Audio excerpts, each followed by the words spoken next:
continuación, jóvenes, hablemos sobre las funciones generalizadas singulares. De acuerdo con la definición que hemos dado en el caso anterior, todas aquellas funciones o funciones generalizadas que no se obtienen a partir de una función localmente integrable es una función generalizada singular. ¿Está bien? Veamos un ejemplo sencillo de estas funciones. El ejemplo más sencillo es la función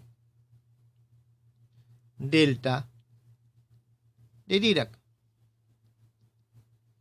Ese es el ejemplo más sencillo que nosotros tenemos de función, como decirles, singular. ¿Está bien? Generalizada singular. Veamos. Nosotros hemos visto que la función delta de Dirac, esto es igual a phi evaluado en 0. A todo phi que pertenece a nuestro espacio de funciones de prueba. Por otro lado, es evidente que delta pertenece al espacio de las funciones generalizadas. Delta de x es igual a 0 con los x diferentes de 0. Esto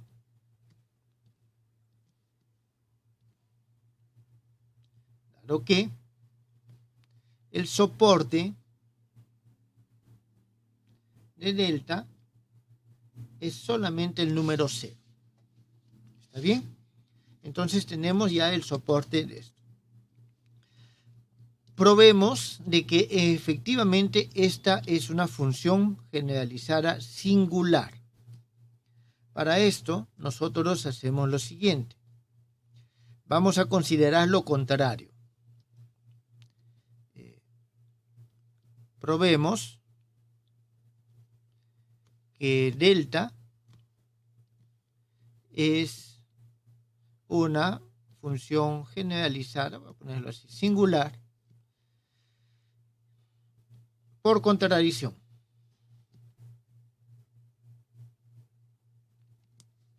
Entonces nosotros vamos a ver lo siguiente.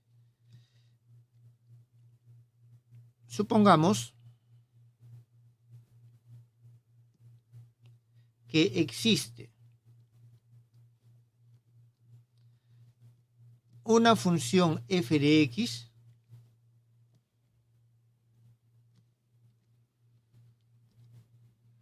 integrable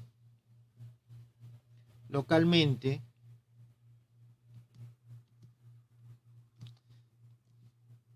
en Rn tal que para toda función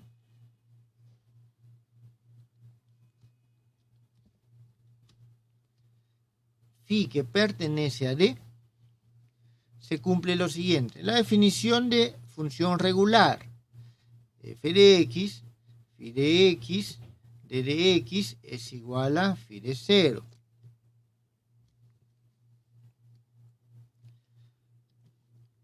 Primero eso. Ahora, luego, dado que vamos a decir nosotros lo siguiente. x1 multiplicado por phi de x pertenece a esta región. Si phi pertenece a esta región, disculpen,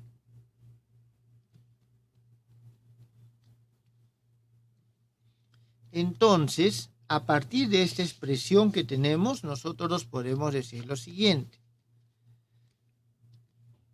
Integral de f de x, x1, phi de x, d de x, es igual a x1, phi de x, todo esto evaluado en x igual a 0, es igual a 0, igual a x1, f de phi. Entonces, nosotros, este x1, por si acaso, vamos a considerar que es la primera coordenada de x. ¿Está claro? Aquí vamos a ponerlo aquí, x1, primera coordenada de x. Eso es lo que nosotros estamos tomando. Entonces, nosotros vamos a tener de que esto se cumple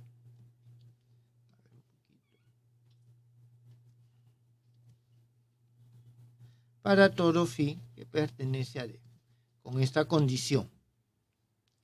Entonces, nosotros tenemos de que esta función localmente integrable x1 de f es igual a 0 en este intervalo. ¿Está claro?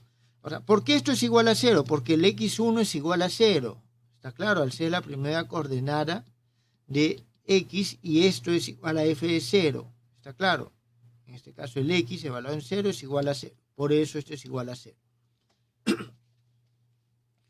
Bien, entonces nosotros tenemos de que x1f, ¿está bien?,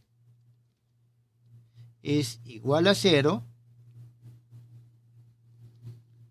en el concepto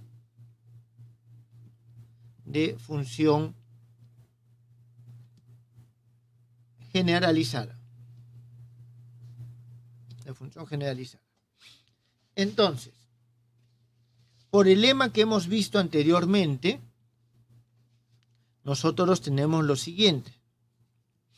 Por lo tanto,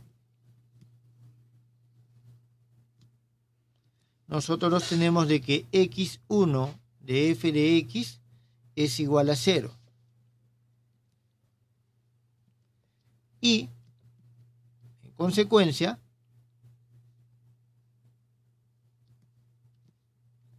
f de x es igual a 0.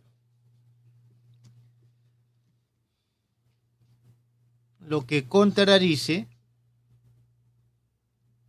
a ver, el día de hoy no hemos puesto nosotros números, voy a ponerle este número 1, y esto está contradiciendo justamente 1. ¿Por qué? Porque nos debe de dar el valor de phi en 0, no nos debe dar 0 acá. ¿Está bien? Entonces, por lo tanto, nosotros no podemos considerar de que es una función delta. La función delta de Dirac no es una función regular. En consecuencia,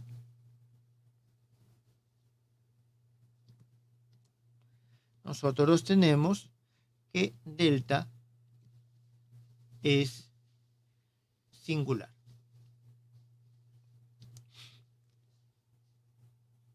Muy bien. Entonces ya tenemos lo que es una función singular.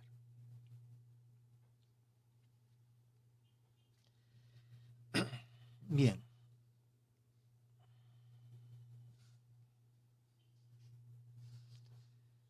Vamos a ver lo siguiente.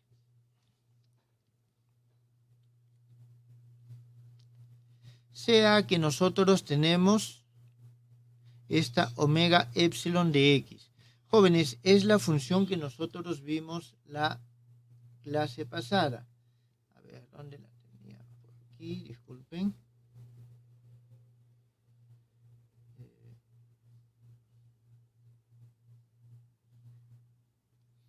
Creo que era esta. Sí, esta es la función. Tenemos nosotros esta función. ¿Está claro? Una función sombrero. Demostraremos que se cumple lo siguiente, que esta función, evaluada en x, tiende a delta de x en d'. Y esto si es que el epsilon tiende a 0. Entonces vamos a demostrar de que mientras que el epsilon sea más pequeño, fíjense, y aquí el comportamiento nos está dando, esta función tiende a nuestra función delta de Dirac. ¿Está claro, jóvenes? eso nos va a dar algunos resultados que son bastante interesantes. Vamos a ver lo siguiente. Bien, por definición de convergencia, nosotros tenemos lo siguiente.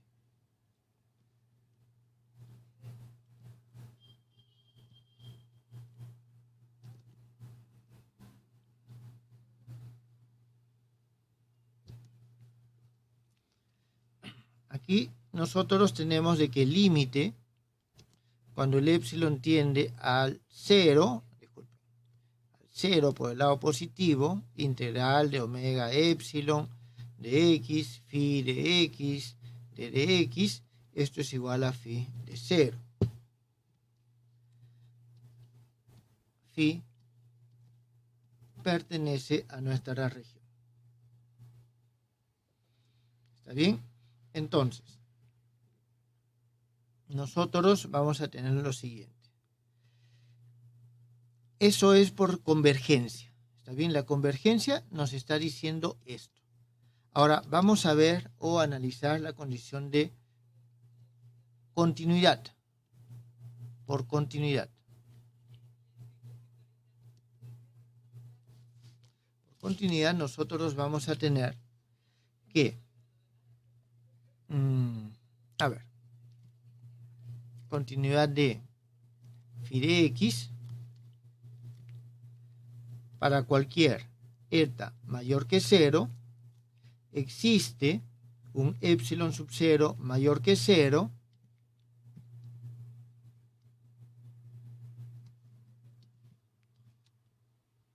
tal que phi de x menos phi de 0, esto es menor que n. ¿Está bien? Esta es nuestra definición de continuidad. Entonces, y esto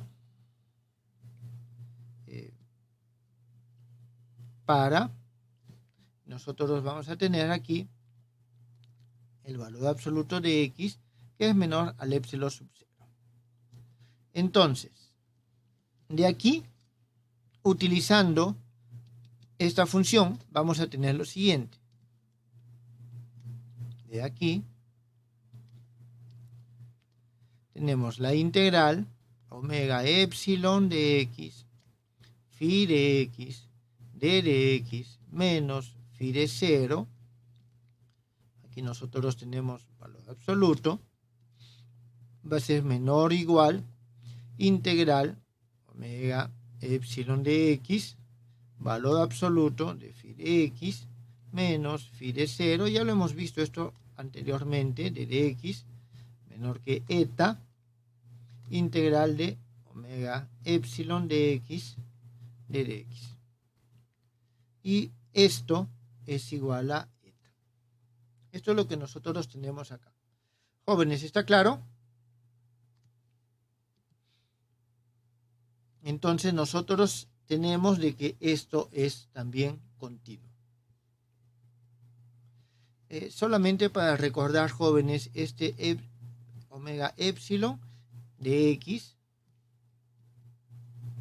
era igual a, disculpen, aquí nosotros teníamos una constante que depende de este épsilon, exponente de menos épsilon al cuadrado dividido sobre épsilon al cuadrado menos valor absoluto de x al cuadrado. Esto cuando el x es menor que el épsilon, y 0 cuando el x es mayor que el épsilon. Entonces esto es lo que nosotros teníamos acá. Significa que con esto estamos demostrando de que se da esta relación. ¿Está bien? De que esta función tiende a la delta de x. ¿Está claro? Tiende a la delta de x. ¿Tienen alguna pregunta, jóvenes?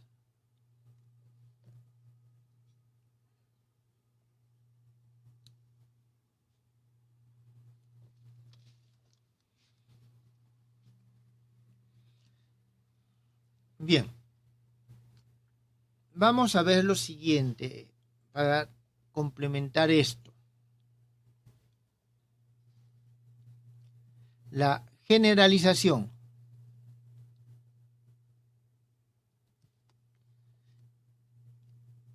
Vamos a poner así, natural de la función delta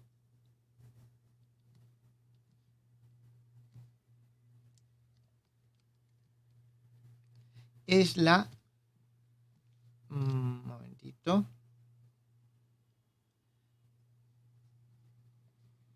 sí, es la capa simple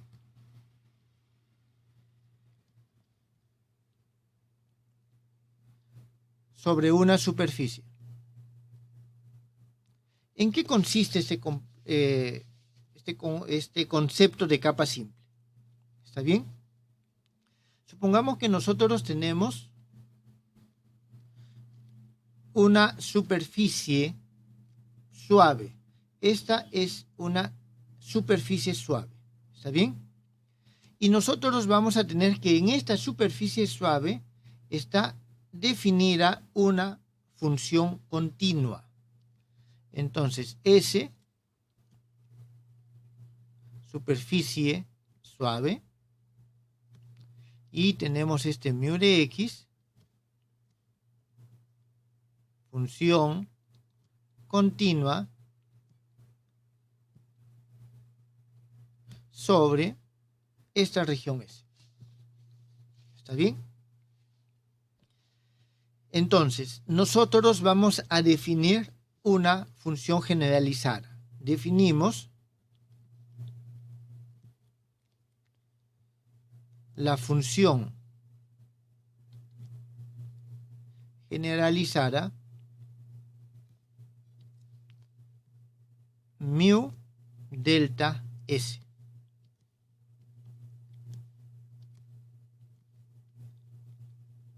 Según la siguiente regla. Mu delta S, cuando actúa sobre esta función, nuestra función de prueba, es igual a la integral por toda la superficie de mu de x, phi de x, de ds. Phi pertenece a d. ¿Está bien? Entonces, por la definición, nosotros vemos de que es evidente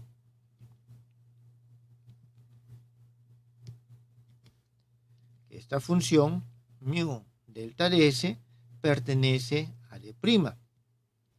Además, nosotros tenemos que mu de s de x es igual a 0 para los x que no pertenecen a S. ¿Está claro? Y esto, dado que el soporte de mu delta de S está incluido en S. ¿Está claro? Está incluido eso. Esta función generalizada, mu delta sub S, se denomina capa simple sobre la superficie S con densidad mu. Superficie S con densidad mu. Entonces, ¿qué nos está representando? Físicamente, esto, por ejemplo, si nosotros tenemos un material conductor cargado, ustedes saben de su curso de física 3, electricidad, que un conductor cargado, todas las cargas se concentran en la superficie. Entonces, mu de x va a ser la densidad de carga, y esto nos está dando justamente el valor, esto nos va a permitir determinar el valor de la carga en toda esta superficie. ¿Está claro? Esta es la densidad de capas o capa simple. ¿Está claro? ¿Esto está entendido?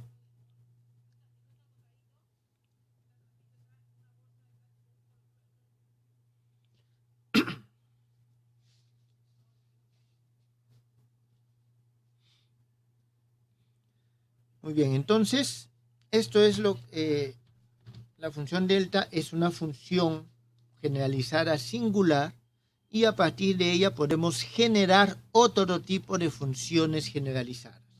¿Está claro? La más sencilla de ellas es esta, que es la capa simple, que lo vamos a utilizar más adelante cuando veamos la teoría de los potenciales. Este es el potencial de capa simple. ¿Está bien?